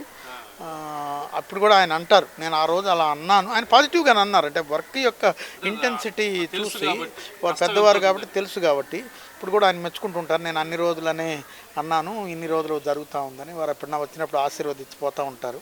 మనకు కూడా చెప్పరు, వచ్చేసిపోయి వాళ్ళ పిల్లల్ని చూసుకుని వెళ్తూ ఉంటారు. సో ఆ మహానుభావుడు ఆ రోజుల్లో చేయి అందించారు. గ్రామస్తులు ఈ ల్యాండ్ ఇవ్వటం, వారు ఇది చేయడం. తర్వాత గౌరవనీయులు శ్రీలక్ష్మి కలెక్టర్ గారు ఒకసారి విజిట్ చేశారు. సాంబశివరావు గారు ఉన్నప్పుడే ఏమైందంటే, ఒక నేషనల్ స్కౌట్ క్యాంప్కి వెళ్ళాము. వేరే వాళ్ళు ట్రైనింగ్ ఇమ్మని అడిగారు, విజయవాడలో స్ట్రీట్ చిల్డ్రన్ హోమ్ వాళ్ళు. ముద్దు వచ్చినప్పుడే సంఖ్య ఎక్కాలి కదా అని, మా పిల్లలకు ఒక ఇద్దరికి అవకాశం వస్తే నేను చెప్తాను. సో మేమందరం అక్కడికి వెళ్ళాం క్యాంప్కి. మా పిల్లలు కూడా 5 మందికి ఛాన్స్ ఇచ్చారు. We were stood as most disciplined troop of ఇండియాగా నిలబడి అనేక అవార్డులు గోవాలో గెలిచాం స్కౌట్స్లో. అది మనకు చేయి తిరిగిన విద్య, షార్ట్ కట్ మెథడ్స్లో లాగిచ్చేసాము. ఆ తర్వాత కలెక్టర్ గారికి ఈ విజయం చెప్పడానికి వెళ్ళినప్పుడు, ఆయన నీకేం కావాలి శరత్ అన్నాడు. ఆయన బహుశా నేను ఏదో ఒక జత గుడ్డలు అలా అడుగుతాను పిల్లలకని అనుకున్నారు. ఇంకో 2 రూములు ఏంటి సార్ అంటే ఆయన కాస్త ఆశ్చర్యపోయాడు. ఆ తర్వాత కలెక్టర్ గారు, మంచివాడివే, నువ్వు చక్కగా ఆలోచించావు, కలెక్టర్ని అలాగే అడగాలే, చిన్న అయ్యింది, అర్జీ తెచ్చావు అన్నాడు. నేను ఇట్టు పెట్టుకోపోయాను సార్ చొక్కాలు, ఆ గుండె తీసి అబ్బో భలే ప్రిపేర్డ్గా వచ్చినావే నువ్వు అని వెంటనే శాంక్షన్ అని రాశారు. ఇప్పుడు నెల్లూరు టౌన్ జూనియర్ ఛాంబర్ వాళ్ళు మనకు ఒక 70,000 ఇచ్చారు. మిగతా అమౌంట్ గవర్నమెంట్ తోటి ఒక 2 రూములు కట్టించాం. ఆ తర్వాత ప్రహరీ గోడ కూడా శాంక్షన్ అడిగాము, జన్మభూమిలో ఇచ్చారు, అది చేయించలేకపోయాము. తర్వాత శ్రీలక్ష్మి గారు ఈ బిల్డింగ్ తయారైన తర్వాత కట్ చేయడానికి వచ్చారు, రిబ్బన్ కట్ చేయడానికి వచ్చారు. అప్పుడు ఇది ఎందుకు ఆగి ఉంది అంటే, అమ్మ వాళ్ళు టైంకి కట్టలేదు అది ఇదని ఇంజనీర్ గారు చెప్పారు, అందుకే ఆపేసామంటే, మీ ప్రతాపాలన్నీ పిల్లకాయల మీద చూపించేది మీ రూల్స్ అన్నీ, అది వెంటనే రీఇనిషియేట్ అని ఒక చిన్న స్లిప్ రాసి సంతకం చేసి ఇచ్చేశారు.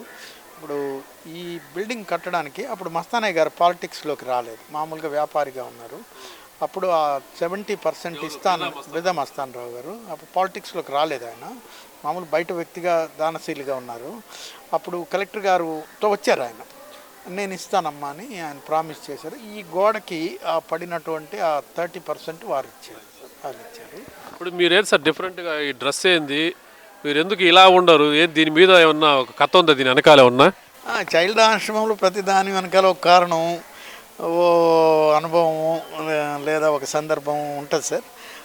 నేను చైల్డ్ ఆశ్రమం విఫలమవుతుందని ఒక దశలో భావించాను. మన ప్రయత్నాలు ఫలించటం లేదు అని భావించి దీన్ని మూసేయాలని అనుకున్నాను. ఇంకా రేపు మూసేయాలి. ఆ దశలో అందరూ చేసేదే, భగవంతుడిని ప్రార్థించాను, నా వల్ల కాలేదు, క్షమించు, నేను రేపటికి మూసేయాలనుకుంటున్నాను. స్టిల్ నేను 2 దారుల జంక్షన్లో నిలబడినాను. మూసేయాలా తెరవాలా నిర్ణయించుకోలేకపోతున్నాను. మనిషిగా అయితే మూసేయాలనుకుంటున్నాను. నా వల్ల నా శక్తియుక్తులన్నీ వృధా అయిపోయినాయి. ది ఓన్లీ థింగ్, రేపటితోటి యాక్టివిటీ మూసేసి ఇప్పటివరకు సాయం చేసిన వాళ్ళకి, సిబ్బందికి అందరికి క్షమాపణ చెప్పి, పిల్లలందరికీ కూడా క్షమాపణ చెప్పి వాళ్ళని ఎక్కడో ఒక దగ్గర వేరే చోట చేర్పించడమో వాళ్ళకి అప్పచెప్పడమో ఏదో చేయాలి అని అనుకుంటూ, నాకు ఏదన్నా సలహా ఇవ్వండి అని నేను నమ్మే షిరిడి సాయిబాబా గారిని వేడుకున్నాను. నాకు ఒక థాట్ వెంటనే ప్రొవోక్ అయిందండి. అదేంటంటే నాకు చిన్నప్పటి నుంచి అలాగే థాట్ ప్రొవోకింగ్ ఒకటి వస్తుంది. అదేంటంటే, ఇన్ని రోజులు ఈ సంస్థకి నువ్వు యజమాని అనుకుని, వీళ్ళందరూ కూడా బెనిఫిషరీస్ అనుకుని, నీ దయాదాక్షిణ్యాల మీద బతుకుతున్నారు అని నువ్వు అనుకుంటున్నావు. నోరు మూసుకొని ఈ రోజు నుంచి నువ్వు సేవకుడు అనుకుని, వాళ్ళు యజమానుడు అనుకుని నువ్వు పనిచేయి అనే ఒక థాట్ వచ్చింది. ఆ క్షణమే నాకున్న బీరువాలతో సహా అన్నీ తీసి బయటపడేసి, కుర్చీ గిర్చీ టేబుల్స్ అన్నీ, ఈరోజు వరకు కూడా నాకు ఒక సీటు, కంచము లేదా గ్లాసు నాకంటూ ఇక్కడ ఏమీ లేదు. నేను ఆ రోజు నుంచి, అప్పట్లో షిరిడీలో చిమ్మేవాళ్ళు, సేవకులు ఇలాంటి బట్టలు వేసుకునేవాళ్ళు, ఈ మిలిటరీ రంగు ఆలివ్ గ్రీన్ చొక్కా, ఒక బ్లూ ప్యాంటు లేకపోతే నల్ల ప్యాంటు. సో ఈ రోజుకి కూడా నేను అలాగే ఆ డ్రెస్లోనే ఉంటాను. అది ఒక కవచ కుండలాలని అందరూ ఎగతాళి చేస్తుంటారు. వేరే డ్రెస్ వేసుకున్నప్పుడు చాలా ఇన్కన్వీనియంట్గా, ఏదైనా పెళ్ళికి వెళ్ళినప్పుడు అలాంటప్పుడు జనం భయపడతారని తెల్లగుడ్డలు వేసుకుంటే మా శరత్ సార్ ఉన్నట్టుంది అని అంటుంటారు అనమాట అందరూ. అంటే ఆ కొత్త నన్ను ఊహించుకోలేరు మామూలు డ్రెస్లో. సో అలాగా నేను ఈ బట్టలు వేసుకోవడం అనేది అలవాటు. ఈ బట్టలు వేసుకోవడం వల్ల కూరగాయల మూటలు మోసినప్పుడు దగ్గర నుండి ఏ పని చేయడానికైనా, ఎక్కడ కూర్చోవడానికైనా మురికి అవుతుంది అనే భావన ఉండదు. ఈ రోజుకి నేను కూరగాయల మూట. ఇప్పుడు ఇక్కడ చదువుకున్న వాళ్ళు సుమారు ఇప్పుడు 27 ఇయర్స్ నుంచి మీరు పాఠశాల రన్నింగ్లో ఉంది. ఇక్కడ చదివి బయటికి వెళ్ళిన వాళ్ళు ఏ పొజిషన్లో ఉన్నారు, వాళ్ళు మీకేమైనా ఈ పాఠశాలకి సహకారం అందిస్తున్నారా, లేదా మీరు ఏమైనా ప్రిన్సిపల్స్ పెట్టుకునే ఉన్నారా? సార్ ఇది మొదలవడమేమో 1994లో స్టార్ట్ అయింది, కానీ 2004 వరకు ఎవరు ఉద్యోగాల్లో చేరలేదు. 2004 నుంచే స్టార్ట్ అయింది అనమాట. ఫస్ట్లో వీళ్ళు 5వ తరగతి పరీక్ష పాస్ అయ్యారు సార్. అప్పుడు అసలు నోబెల్ ప్రైజ్ వచ్చినట్టు ఫీల్ అయ్యాం. అరే మనోడికి ఒక పేరు, డిఓ గారి సంతకం, మనోడు 5వ తరగతి పాస్ అయ్యాడు అని అది పెద్ద కొండ ఎక్కినంత సంతోషం. అసలు ప్లాట్ఫామ్ మీద పిల్లోడు పేరు మీద ఒక అకాడమిక్ సర్టిఫికేట్ రావడం అంటే నేను ఎంత సంతోషపడ్డాను. ఇంకోటి అల్ప సంతోషం నేను. ఆ తర్వాత 7వ తరగతి పరీక్ష పాస్ అయితే ఏదో అసలు ఇంటర్నేషనల్ లెవెల్లో మేము ఫీల్ అయిపోయాం. ప్రైవేటు చదువులకంతా మీరు ఎట్ చేస్తారు సార్? మీకు 10th వరకే ఉంది. ఇంటరు, డిగ్రీ, ఇంజనీరింగ్కి వెళ్ళాలంటే వాళ్ళకి ఎట్లా మీరు ఫీజులు అవన్నీ? ఇంట్లో మన బిడ్డల్ని చేర్పించుకున్నట్టుగా చేర్పించుకుంటాం సార్. అంటే నేను గర్వంగా చెప్తున్నాను అనుకోవద్దు సార్, వినయంగా చెప్తున్నాను. నేను ఇప్పటి వరకు ఎవరిని విరాళం అడగలేదు సార్, ఒక్కరోజు కూడా ఇబ్బంది పడలేదు సార్. ప్రజలు ఎంత గొప్పవాళ్ళు అంటే, ఈ పిచ్చాని పోతున్నాడు దారిలో, ఎవరిని ఏం అడగడు, ఎన్ని గొడవలు ఉన్నాయో, ఎన్ని అవసరాలు ఉన్నాయో, సరే తాగుయా, మంచినీళ్ళు తాగు, నీకేం కావాలి చెప్పు, నువ్వు ఏదో వర్రీలో ఉన్నావు, నీకేం కావాలి చెప్పు అని 1కి 4 సార్లు నా కడుపులో నుంచి ఆ భాషను లాగి ఆ డబ్బు వాళ్ళు కట్టేస్తారు. అంటే ఇక్కడ చూసే వాళ్ళంతా వాళ్ళు ప్రజలే ముందుకు వస్తారు, స్వచ్ఛందంగా వాళ్ళే వచ్చి మీ పిల్లలకి ఏం కావాలో చేస్తుంటారు. ఇప్పుడు ఇక్కడి నుంచి వెళ్ళిన వాళ్ళు ఒక మంచి పొజిషన్లో ఉన్న వాళ్ళు ఎవరు ఉన్నారా? ఎంతమంది ఉండొచ్చు అట్లా? సార్ మేము పెంచిన వాడిని కాబట్టి, నాకు కూరగాయలు వ్యాపారం చేసేవాడు ఒకటే సార్, సర్కిల్ ఇన్స్పెక్టరు ఒకటే సార్. ఉన్నారా ఇక్కడ చదువుకున్న వాళ్ళు ఆ పొజిషన్లో? ఇప్పుడు మేమిద్దరిని ఒకటిగానే చూస్తాం. వాడు మంచి ప్రవర్తన కలిగి ఉన్నాడా లేదా అనేదే మా క్రైటీరియా సార్. వాడు ఎంత పెద్ద ఉద్యోగంలో ఉన్నాడు అనేది మా క్రైటీరియా కాదు. కదా తమరు అడిగారు కాబట్టి నేను దానికి సమాధానం చెప్పాలి. ఒక బాబు ఆయన సబ్ ఇన్స్పెక్టర్గా చేరాడు సార్. మాకు కొద్దిగా ఇష్టం లేదు సబ్ ఇన్స్పెక్టర్ అవడం. రైల్వేలో స్టేషన్ మాస్టర్ అవకాశం వచ్చింది. మా బిడ్డ తెల్లగుడ్డలు వేసుకొని బయట టీవీగా తిరుగుతుంటే అందరూ నమస్తే మాస్టర్ అంటే చూడాలని అనుకుంటే ఆ దుంపదగా నేను సబ్ ఇన్స్పెక్టర్కే పోవాలని ఆడు తిరగబడి సబ్ ఇన్స్పెక్టర్కే వెళ్ళారు. ఆయన వద్దురా స్వామి అంటే, నువ్వే కదా వతనికి వాస్తే జీనా అని, మాతృభూమి కొరకే జీవాలి, మాతృభూమి కొరకు సావాలి, ప్రాణాలు అర్పించాలని చెప్పింది, మళ్ళీ ఎందుకు భయపడతావు నువ్వు అని చెప్పి. అంటే నేనేమో తయారు, ఆ బాడీ వెళ్ళేటప్పుడు నాకు భయం వేసింది సార్. అది రోజు గొడవలే కదా, తుపాకులతోటి పని. గ్రే హౌండ్స్లో ఉన్నాడా? గ్రే హౌండ్స్లో వాడు ఒక 3-4 ఏళ్ల తర్వాత వచ్చేసే అవకాశం వచ్చినా పాపం బిడ్డ రాలేదు సార్. ఆడే ఉన్నాడు 9.5 సంవత్సరం అధికారులకు అనుకూలంగా పనిచేసిన వాళ్ళు కూడా, నువ్వు ఇంత ధైర్యం ఎక్కడి నుంచి వచ్చిందిరా, ఇంత నైపుణ్యంగా ఏం చేస్తామంటే, సార్ ఇప్పుడు మీరు చేయించే ఈ ఎక్సర్సైజులన్నీ మాకు 8వ తరగతిలోనే ఇంకా కొద్దిగా ఎక్కువ స్టాండర్డ్లో చేపించాడు. తాడి దెబ్బ పట్టుకొని రోప్ ఎక్కకపోతే 4 తగిలిచ్చేవాడు, ఎలా ఎక్కాలో చెప్పేవాడు. ఒక స్కౌట్ కమాండెంట్ బిడ్డలు మేము, అందువల్ల మాకు ఇవన్నీ ఏం కష్టం కాదు అన్నీ ఇప్పుడు కూడా నేర్పిస్తాం సార్ అలాగే అని. ఆయన తర్వాత రోజుల్లో 9.5 years సిన్సియర్గా పనిచేసి బికేమ్ ఇన్స్పెక్టర్ అయిన తర్వాత ఆయనకి అంటే వాళ్ళ ఆపరేషన్స్ గురించి మనం మాట్లాడకూడదు. అదే ఈ సంఘ వ్యతిరేక శక్తులతో పోరాడడంలో అత్యంత ధైర్య సాహసాలు ప్రదర్శించిన దానికి రాష్ట్రపతి శౌర్య పథకం ఆయనకి లభించింది. Great medal for gallantry action. భరతమాత ముద్దుబిడ్డ అయ్యాడు. ఆశ్చర్యం సార్, ప్లాట్ఫామ్ మీద పిల్లాడు వాడు పాస్ తెచ్చి డాడీ చూడండి అన్నాడు. అది ఏంటంటే anywhere to anywhere on Indian railways AC 2 టైర్లో లైఫ్ టైం మొత్తం ఎన్నిసార్లు అయినా ఒక కంపానియన్తో కలిసి ట్రావెల్ చేయాలి. మీకు ఎలా ఉంది సార్? గర్వంగా ఉంటుందా? ఇంకోటి కూడా ఇక్కడ గమనించాను నేను, పిల్లలందరూ మిమ్మల్ని డాడీ డాడీ అంటారు, ఎందుకని అలా? ఏంది సార్ అది? ఎలా టర్న్ అయిందో తెలియదు సార్. ఫస్ట్ సార్ అనేవాళ్ళు, అది ఎవరు మొదలు పెట్టారనేది కూడా మాకు తెలియదు. ఉన్నట్టుండి సార్ బికేమ్ డాడీ, మమ్మీ. అలాగా వాళ్ళు బహుశా ఆమెను ముందుగానే మమ్మీ అంటుండేవాళ్ళేమో, నన్ను సార్ అనేవాళ్ళు. అది ఎలాగా నాకు గుర్తులేదు సార్. అన్నీ చాలా గుర్తున్నాయి కానీ ఇది గుర్తులేదు. ఉన్నట్టుండి ఐ బికేమ్ డాడీ. ఎందుకంటే ఈ వాతావరణం కూడా డాడీ పిల్లల మధ్య ఇంట్లో కుటుంబ వాతావరణం ఇక్కడ కనిపించింది. మీరు కూడా ఏదో సార్ లాగా లేకుండా డాడీ అంటే మీరు రెస్పాన్స్ కూడా అలాగే ఉంది. మామూలుగా ఈ బోర్డు కూడా అందుకే పెట్టలేదు సార్. ఎందుకంటే మామూలుగా ఈ ఇంటికి బోర్డు ఉండదు కదా, అందువల్ల తిడతా ఉంటారు అందరూ, బోర్డు లేదని గవర్నమెంట్ కూడా ఆక్షేపిస్తుంటుంది. ఎల్లుండి పెడతాం మేడం గారు అది ఇది అని చెప్పి చిన్నగా సర్ది పంపిస్తుంటాం. సార్ ఇక్కడికి వచ్చే పిల్లలందరినీ కూడా కోర్టు ద్వారా వచ్చిన వాళ్ళేనా, లేదు మీరు తీసుకొచ్చిన వాళ్ళ? గవర్నమెంట్కి మీరు ఎలా సబ్మిట్ చేస్తారు సార్? 6-7 ఏళ్ల క్రితం మేమే ప్లాట్ఫామ్ నుంచి తీసుకొచ్చేవాళ్ళం. రిస్క్ మొత్తం మా మీద ఉండేది సార్. భగవంతుడి దయ వల్ల మనం ఫారిన్ పాలసీలో లాగా చైల్డ్ వెల్ఫేర్ కమిటీస్ అని ఇక్కడ పెట్టారు సార్ జిల్లాలో. అది ఫస్ట్ క్లాస్ జ్యుడిషియల్ మ్యాజిస్ట్రేట్ అధికారాలు కలిగి ఉంటుంది. మన నెల్లూరులో కూడా ఉందన్నమాట. సో ఏ చైల్డ్ అయినా, ఏ అనాథ శరణాలయంలో అయినా, they should be rooted through child welfare committee. వాళ్ళ తీసుకోకపోతే అది కాగ్నిజబుల్ అఫెన్స్, శిక్షార్హమైన నేరం. ఇప్పుడు మీరు కూడా ఒక బిడ్డను తెచ్చి ఇవ్వచ్చు నాకు, కానీ I must produce that child stating all the details before CWC in 24 hours.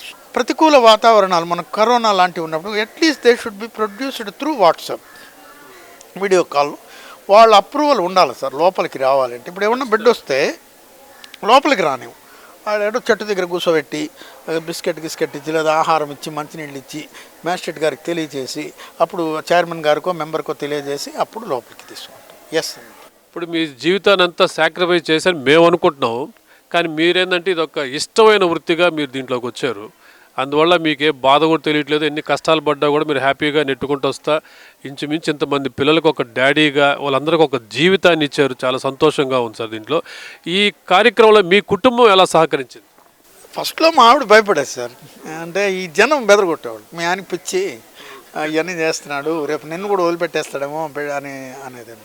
మా పాప చాలా చిన్నది, ఆమెను అసలు నేను ఎత్తుకోలేదు సార్. పాపాత్ముడిని ఆ విషయంలో ఎత్తుకోలేదు సార్.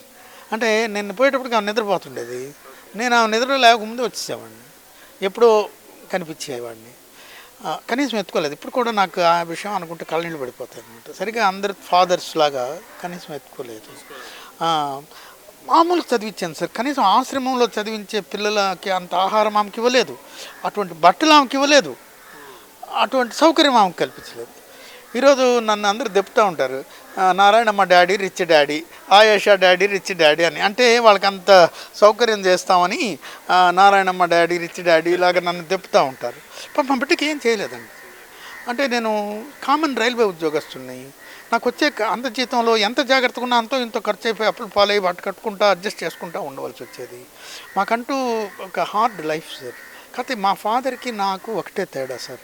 నేను కనీసం మా కుటుంబాన్ని గురించి ఒక 50% పట్టించుకున్నాను సార్. మా నాన్న పూర్తిగా పట్టించుకోలేదు సార్. మేము పస్తులు ఉండేవాళ్ళు సార్. మా అమ్మ ఇస్త్రాకులు కుడితే రైల్వే డ్రైవర్ కొడుకునై ఉండి ఈ హై స్కూళ్ళు కట్టించే క్రమంలో నెత్తిన పెట్టుకొని ఇస్త్రాకులు అమ్ముకొని వచ్చి ఆ రోజుకి ఆ రోజు మన ప్రియతములైనటువంటి కూలీలు ఏ విధంగా ఆ రోజుకి ఆ రోజు తెచ్చుకుని వండుకుంటారో అలా వండుకున్నాం సార్. కానీ అంత స్థాయి లేకుండా కనీసం పేదవాళ్ళలాగా నా బిడ్డని భార్యని ఇంటిని పెంచాను సార్, సౌకర్యాలు లేకుండా. కానీ ఏ రోజు నా బిడ్డ కానీ నా భార్య కానీ నా పట్ల ద్వేషం తెచ్చుకోలేదు సార్. నేను చేస్తున్నది మంచి పని. నా వైఫ్ కూడా నన్ను చూసింది, నేను చేస్తున్న పని దానిలో డెప్త్ స్లోగా ఆమెకు అర్థమైంది. మీలాంటి మిత్రులందరూ దీన్ని విశ్లేషించడం వినడం ద్వారా ఆమె కూడా మళ్ళా డిగ్రీ చదివి మళ్ళీ నాలాగే సోషియాలజీ పాస్ అయ్యి ఈరోజు ఒక సహధర్మచారిణిలాగా ఈ ఇంత పెద్ద కరోనా లాంటి విపత్తులో ఇండ్లు తాళం వేసుకుని ఇక్కడున్న ఆర్డ్ పరిస్థితుల్లో 9.5 నెల బిడ్డల మధ్యలో ఉండి వాళ్ళని అన్నీ ప్రోత్సహించుకుంటూ అందరికీ చెప్తూ అన్నీ తీసుకొస్తున్నారు. ఈరోజు ఆమె నేను ఇద్దరం ఒకటిగా అయ్యి ఇక్కడ పనిచేసుకుంటూ ఉన్నాం.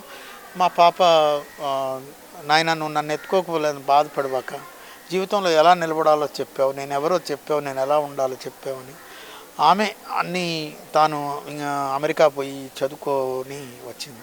నేను బ్యాంక్ మేనేజర్ వెళ్ళినప్పుడు కూడా నన్ను కోపడ్డాడు. బిడ్డ కోసం ఏమీ చూడకుండా ఎంతసేపు దొంగలను జాకునాయన అది ఇదని ఎగతాళి చేశాడు.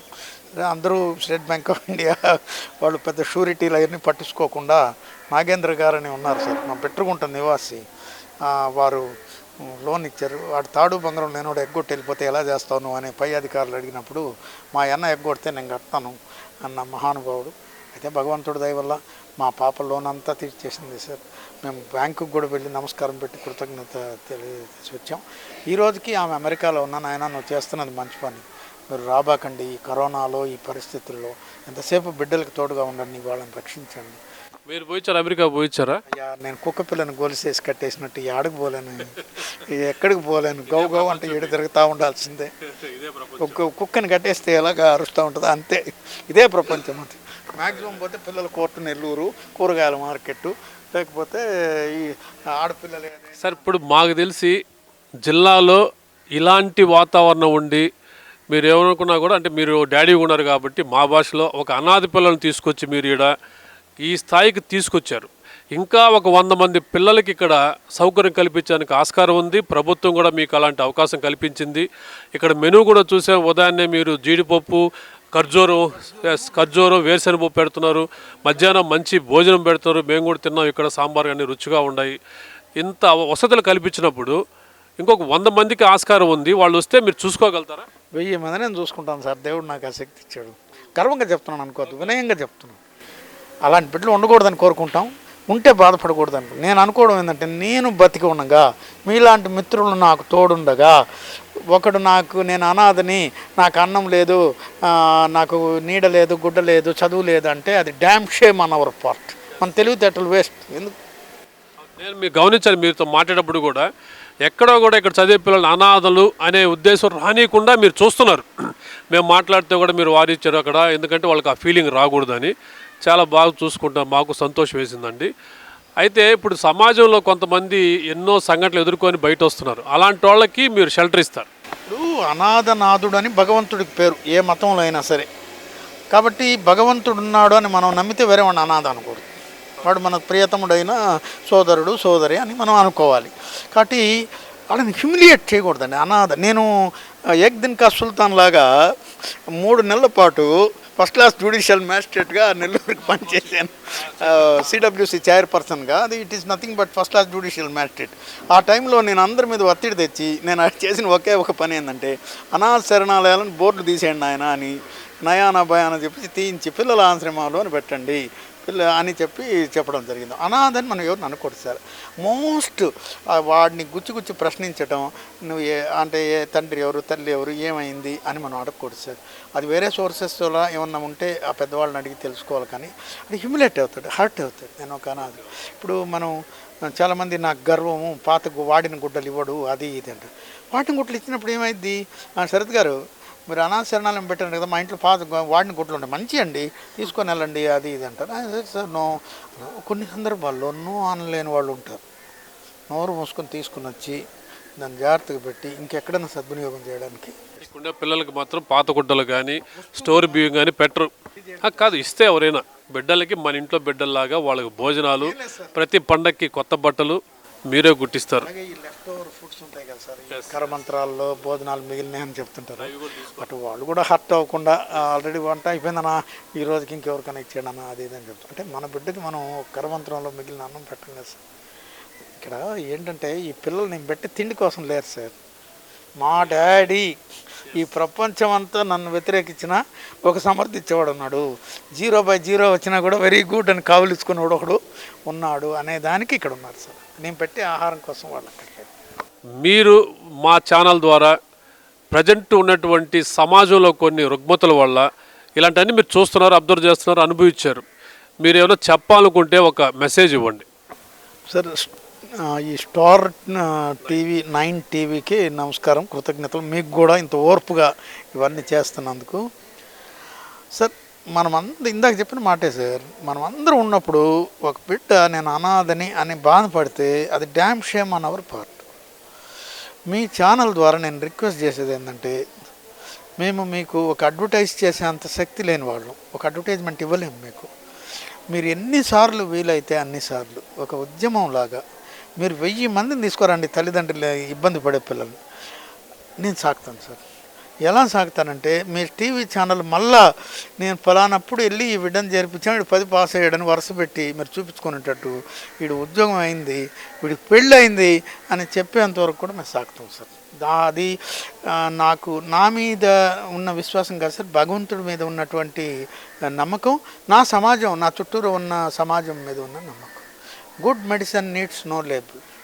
ఏం అడ్వర్టైజ్మెంట్ అవసరం లేదు. మనం పని చేస్తాం, మన పనిని చిత్తశుద్ధితో చేస్తూ తలదించుకొని పోతుంటే కూడా స్వామి వివేకానంద అంటాడు, feel for the deprived, look up for the help, it shall come. పేదల కొరకు తలనరాలు చిట్లిపోయేటట్టు ఆలోచించు, తాపత్రయపడు, పోరాడు. నీకు సహాయం కావాలంటే ఎవరిని అడగగాక ఆకాశంలోకి చూడు సార్. అది ఒక మిత్, అంటే ఒక ఊహలాగా నేను మాట్లాడుతున్నానని మీరు దయచేసి అనుకోవద్దు. మీరు యంగ్స్టర్, మీ విలేకరులు, మీ టీవీలో ఉన్న పెద్దలు, పిల్లలు అందరూ కూడా నా మాటని తీసుకో, సమాజం కూడా, యువత నా మాట వినండి. మీరు మంచి పని చేయండి, రిసోర్సెస్కి ఎవరిని అడగబాకండి. మీ పనిని మీరు చేసుకుంటా సంకల్ప సిద్ధితోన పోండి, మీకు రిసోర్సెస్ అవే తోడ్పడితే. దానికి ప్రత్యక్ష నిదర్శనం నేను గర్వంగా చెప్తున్నానని దయచేసి ఎవరు అనుకోరు.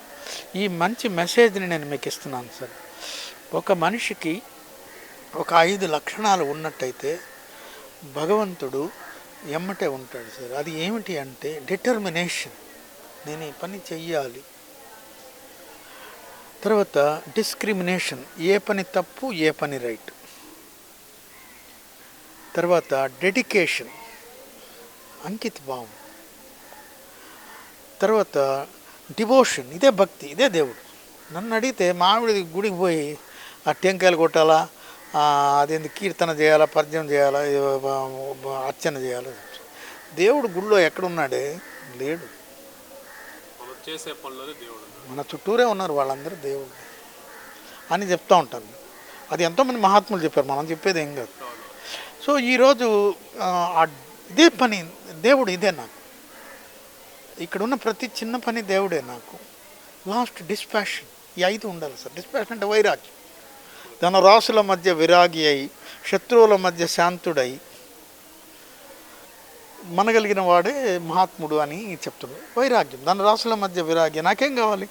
ఇప్పుడు చాలామంది శరత్ గారు వాడు దొరికినప్పుడు ఫోటో, ఇప్పుడు ఫోటో చూపించండి మీకు ఒక పెద్ద అవార్డు వస్తుంది నేషనల్ లెవెల్లో. మనం కూడా ఏదో ఒక గవర్నమెంట్ శాఖ పేరు చెప్తే బాగుండదు, మీ పేరు రాష్ట్రపతి అవార్డుకి వేస్తూ ఉంటారు. రాష్ట్రపతి అవార్డు చిన్నప్పుడు తీసేసుకున్నాం, నాకెవరు సర్టిఫికేట్ అవసరం లేదు, ఏ అవార్డు అవసరం లేదు. నా బిడ్డ మొన్న డాక్టరేట్ వచ్చింది, వాడు 13 సార్లు పారిపోయాడు. నాకు రకరకాల ఇంగ్లీష్ సినిమాలు చూపించాడు వాడు. అన్ని టెక్నిక్లు, ఒక మనిషి ఎలాగా వేరే మనిషిని సతాయించవచ్చో అవన్నీ కూడా చూపించాడు.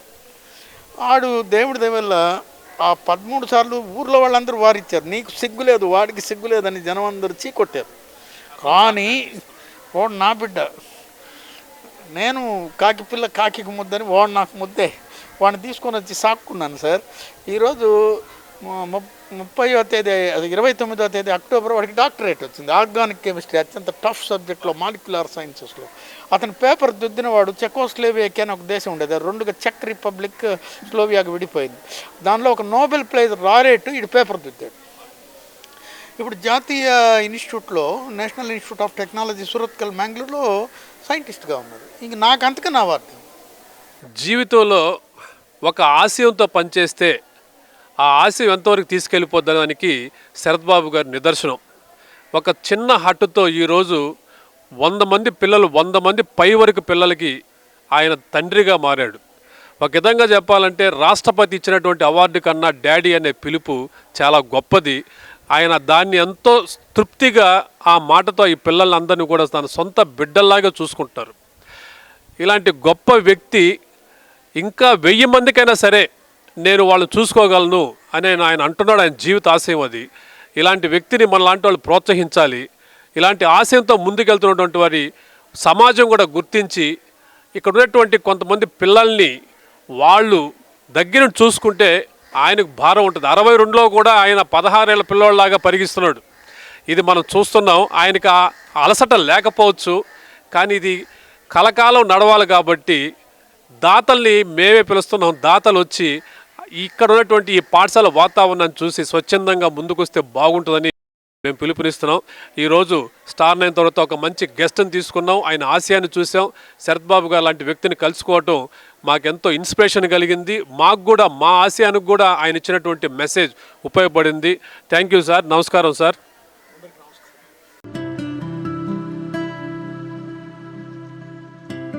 ఈ వీడియో మీకు నచ్చినట్లయితే please subscribe, share and like ఇవ్వండి. Star 9 live.